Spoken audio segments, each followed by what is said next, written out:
แม่เหมียวแม่เหมียวมีพัสดุมาพัสดุส่งถึงหลวงปู่กิตที่จิตโตพุทธสถานวัดโป่งชัยตำบลบ้านสาอำเภอเจ้าห่มจังหวัดลำปางจำนวน1 กล่องครับจำนวน1 กล่องข้างกล่องเขียนไว้ส่งมาจากคุณธนภาค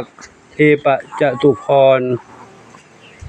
เนาะปทุมธานีนะธัญบุรีปทุมธานีเดี๋ยวเปิดดูข้างในเป็นไรน้องเหมียวดูที่รูปเป็นอะไร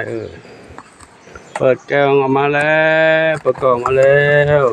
เป็นอะไรโอ้เป็นอะไรนี่ลูกเป็นดูที่เป็นอะไรดูที่เดี๋ยวขอดูอันนี้เป็นอะไรอันนี้เป็นภาชนะเป็นก๊อกแก้วน้ำหรือลูกแก้วน้ำอันนี้เป็นเครื่องดื่มชงเครื่องดื่มน้ำมะตูมผงครับอันนี้เป็นแปรงสีฟันนี่เป็นถ่านไฟฉายเล็กๆถ่านนาฬิกาเป็นไรลูกเดี๋ยวดูลูก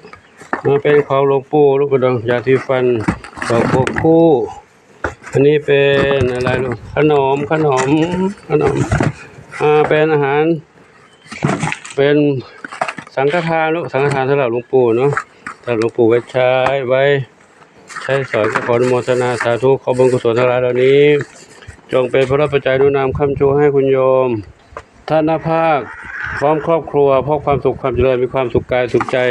ปรารถนาที่ใดขอได้สมความมุ่งมั่นปรารถนาทุกประการเทินสัพพิติโยวัชชันตุสัพพะโลกโควินัสตุมาเตภัตบันตรายโยสุขีทีขายุโกภวะอภิวาทนาสีลิสานิจังพุทธาปัจจายโนจัตตาโลธรรมาวัฏันติอายุวโนสุขังพระลังสาธุเหมียวอ้อนอะไรหลวงปู่